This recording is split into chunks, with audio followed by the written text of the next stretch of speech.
এই ভিডিওতে আমি আপনাদের দেখাবো এই ধরনের ঝর্ণার জন্য যেসব ওয়াটার পাম্প ব্যবহার করা হয় সেই ওয়াটার পাম্পগুলো আপনারা বাড়িতে বসেই বানাতে পারবেন। এই ঝর্ণাটাও আমি নিজেই বানিয়েছিলাম। আপনারা চাইলেও এই ধরনের ঝর্ণা বানাতে পারবেন। আপনারা যদি ঝর্ণা বানানোর ভিডিও চান অবশ্যই আমি আপনাদেরকে দেখাবো। আর এই ঝর্ণাতে আমি অনেক কিছু এখনও দেইনি। এখানে প্লাস্টিকের যে ফুলগুলো পাওয়া যায় বা ঘাসগুলো পাওয়া যায় সেসব দিলে ঝর্ণাটা আরও সুন্দর লাগবে। তো আপনারা চাইলে এই ধরনের ঝর্ণা বাড়িতে বসেই বানিয়ে নিতে পারবেন নিজেই। তো যাই হোক, এখন আমরা এই ধরনের ঝর্ণার জন্য যে সকল ওয়াটার পাম্প ব্যবহার করা হয় সেইটা বানাবো। তো চলুন শুরু করা যাক। তো প্রথমে আমরা এই ধরনের শীট নিব। এই ধরনের শীট আপনারা পুরনো তেলের ডিব্বা কাটলে পেয়ে যাবেন। এখন আমরা যে মোটরটা ব্যবহার করব সে মোটরের মাপ অনুযায়ী গোল করে শীটটা কেটে নিব। আমার চ্যানেলটা অবশ্যই আপনারা সাবস্ক্রাইব করে দিবেন, ভিডিওতে লাইক করে দিবেন, ভিডিওটা শেয়ার করে দিবেন। আর আপনাদের কিছু জানার থাকলে অবশ্যই আমাকে কমেন্টে জানাবেন।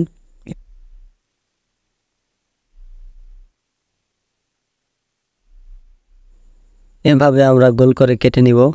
কেটে নেওয়ার পরে এর চারিপাশে আমরা ঘষে দিব, যা পরবর্তীতে যখন আমরা সোল্ডার করব তখন এই শীটে খুব সহজে সোল্ডার হয়ে যাবে। তারপর গোল এই শীটের মধ্যে আমরা মাঝখানে একটা ছিদ্র করে নিব, যা এখান দিয়ে মোটরের পিন অনেক সহজেই যাওয়া আসা করতে পারে, বা যখন মোটরটি ঘুরবে তখন খুব সহজে মোটরটি ঘুরতে পারে। এখন আমরা এটির চাইতে একটু ছোট করে মাপ নিয়ে আর একটি গোল শীট কেটে নিব। এভাবে আপনারা একটু ছোট করে মাপ নেবেন, এর সমান মাপ নিলে হবে না, এর চাইতে একটু ছোট মাপ নিয়ে গোল করে শীটটা কেটে নেবেন।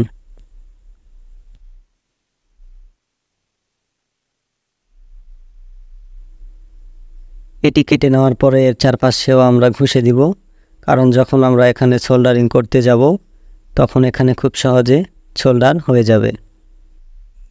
এর মাঝখানেও ছোট একটি ছিদ্র করে নিব, যাতে মোটরের পিন আটকে এখানে, কারণ এটা হবে আমাদের পাখা।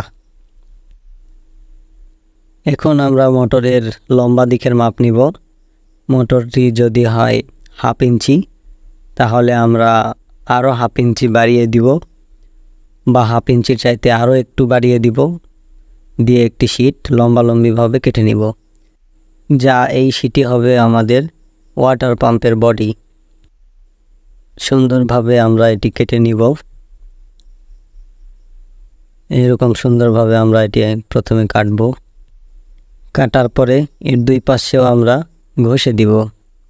ঘষে দেওয়ার ফলে পরবর্তীতে যখন আমরা সোল্ডারিং করব তখন এই শীটে অনেক সুন্দরভাবে সোল্ডার হয়ে যাবে, কোনো সমস্যা হবে না। চারিপাশে ঘষা হয়ে গেলে আমরা এখন মোটরের মাপে একটি দাগ দিয়ে নিব।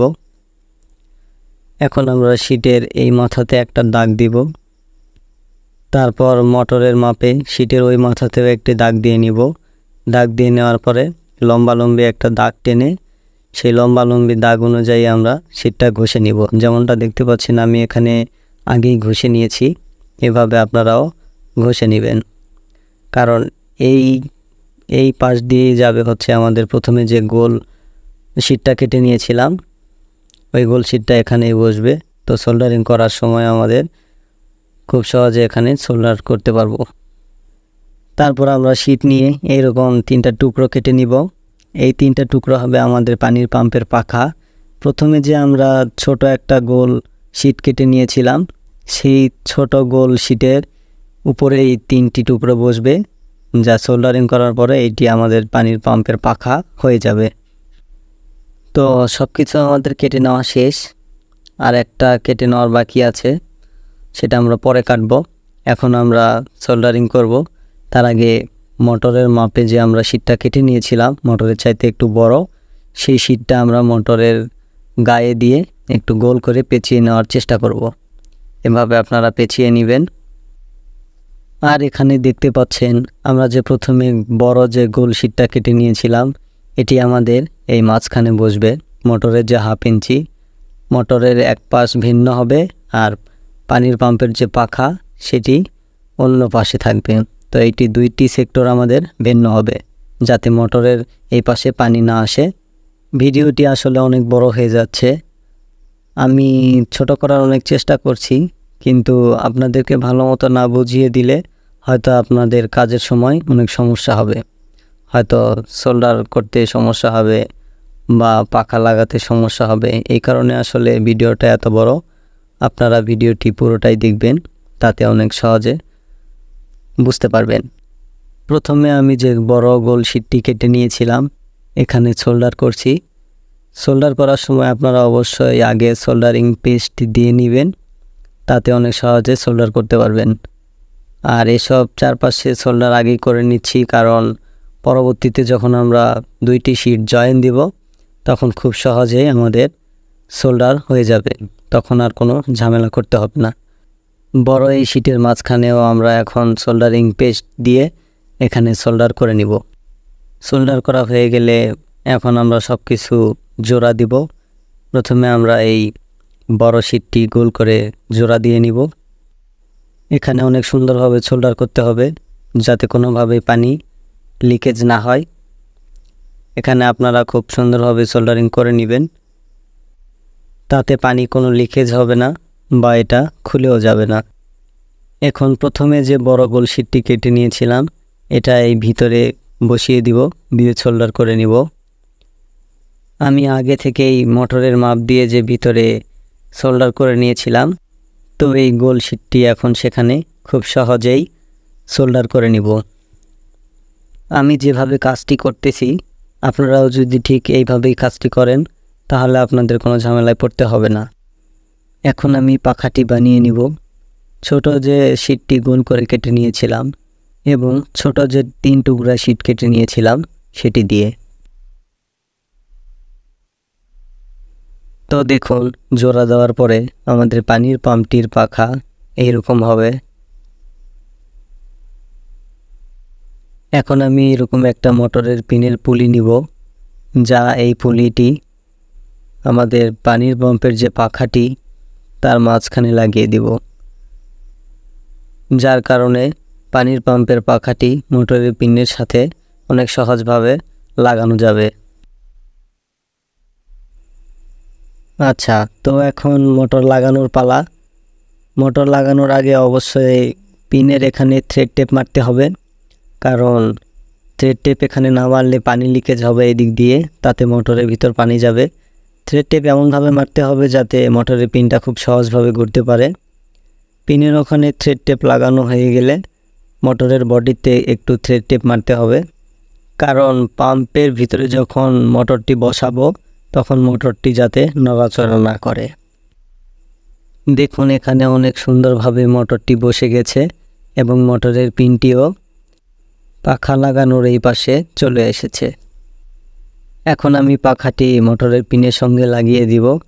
এখানে একটু পাখাটি লাগানোর সময় খেয়াল করে লাগাতে হবে, কারণ জোরে চাপ দিয়ে লাগালে হয়তো বডির সঙ্গে পাখাটি লেগে থাকবে, এতে ঘুরতে সমস্যা হবে বা শব্দ করবে। দেখুন, এখানে চার্জার কানেকশন দেওয়ার পরে মোটরটি অনেক সুন্দরভাবে ঘুরছে এবং মোটরের পাম্পের যে পাখা সে পাখাটিও অনেক সুন্দরভাবে ঘুরছে। এখন আমি মোটরের চারপাশে আঠা দিয়ে দিব যাতে মোটরটি সহজে খুলে না আসে।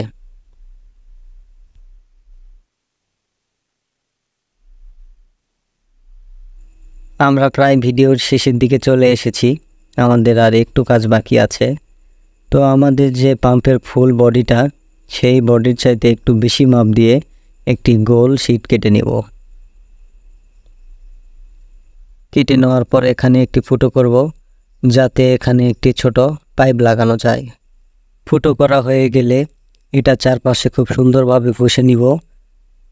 ঘষে নেওয়া হয়ে গেলে এইরকম একটি ছোট শীট নিব, নিয়ে এখান থেকে 2টি পাইপ বানাবো যা প্রয়োজন মতো চিকন হবে। তারপর এখানে একটি পাইপ লাগিয়ে দিব। আর এখানে লাগানোর আগে অবশ্যই আপনারা আগে থেকে সোল্ডার করে নেবেন, তাতে পাইপ লাগানোর সময় অনেক সহজভাবে সোল্ডার করতে পারবেন। দেখতে পাচ্ছেন এখানে অনেক সুন্দরভাবে সোল্ডার করে নিয়েছি, আপনারাও ঠিক এভাবে সোল্ডার করে নেবেন। তারপর আমাদের পাম্পের যে ফ্যান আছে সে পর্যন্ত মাপ দিয়ে নিয়ে তার মাঝখানে একটি ছিদ্র করব। ছিদ্র করার সময় অবশ্যই খেয়াল রাখতে হবে পাম্পের ভিতরে যে পাখাটি আছে পাখাতে যেন না লাগে, এতে করে পাখাটি নষ্ট হয়ে যেতে পারে। এখন ছিদ্র করা অংশে একটি পাইপ লাগাবো।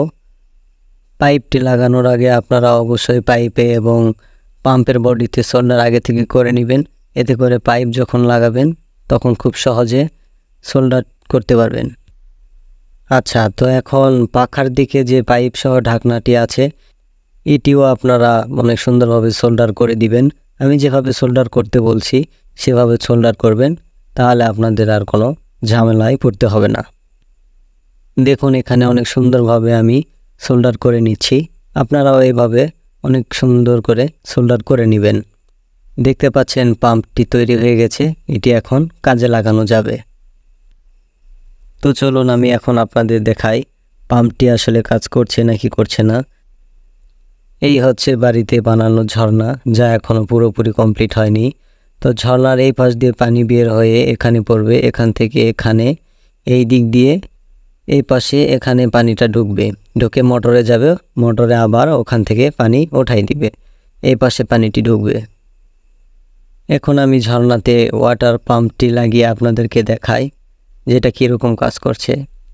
এসব যে তার দেখতে পাচ্ছেন এগুলো আসলে ঝর্ণার মধ্যে লাইট সেট করা আছে, সে লাইটের তার। আর এটি হচ্ছে ঝর্ণার সার্কিট বোর্ড, যা আমি নিজেই বানিয়েছি। তো দেখতে পাচ্ছেন ঝর্ণার নিচে দুইটা পাইপ এসেছে, একটি পাইপ দিয়ে পানি উঠবে এবং অন্যটি দিয়ে পানি নামবে। ছোট যে পাইপটি দেখতে পাচ্ছেন এখানে, যে পাইপটির শুধুমাত্র মাথা বের হয়ে আছে, এটা দিয়ে পানি উঠবে। এই দিক দিয়ে পানি উঠে এই পাশ দিয়ে পানি নেমে যাবে, এই পাশ দিয়ে পানি নেমে যাবে, নেমে গিয়ে এই ছিদ্র দিয়ে যাবে হচ্ছে নিচে যে বড় পাইপটি আছে, এই পাইপ দিয়ে নেমে আসবে, নেমে পাম্পে যাবে, পাম্প আবার পানি ওঠাই দিবে। এইভাবে প্রক্রিয়াটি চলতে থাকবে। তো এইভাবে প্রক্রিয়াটি চলতে থাকবে, তাহলে আমাদের একবার পানি দিলে পানিটি না শুকিয়ে যাওয়া পর্যন্ত চলতে থাকবে। এই হচ্ছে পাম্প।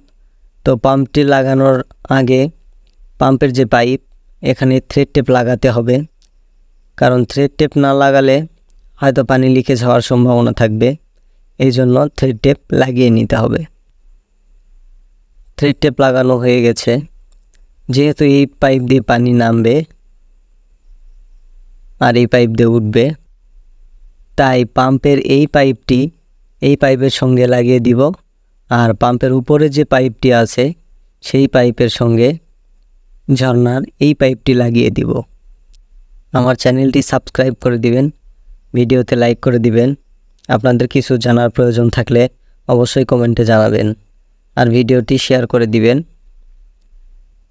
তো এখন আমি এখানে মোটরের যে লাইনটা সেটা লাগিয়ে দিচ্ছি, লাগিয়ে দিয়ে এখানে মোবাইলের একটা চার্জার লাগিয়ে দিলাম। তো এখন আমাদের লাইনটি চলে এসেছে এখানে সার্কিট বোর্ডে। এই সুইচ হচ্ছে ঝর্ণার মধ্যে যেগুলা লাইট আছে সেসব লাইটের, এই সুইচটি অন করলে লাইটগুলো অন হয়ে যাবে, আর অফ করলে লাইট অফ হয়ে যাবে। আর সাদা ওই সুইচটি, ওইটি হচ্ছে মোটরের জন্য। এখন ঝর্ণাতে কিছু পরিমাণ পানি দিয়ে দিব। পানি দেওয়া হয়ে গেলে ঝর্ণাটি আমরা চালু দিব। দেখতে পাচ্ছেন ঝর্ণাটি চালু হয়ে গেছে, এর মানে পানির যে পাম্পটি সেটি কাজ করছে। এখানে আমি কিছু পরিমাণ পাথর দিয়ে নিব, তাহলে দেখতে সুন্দর লাগবে।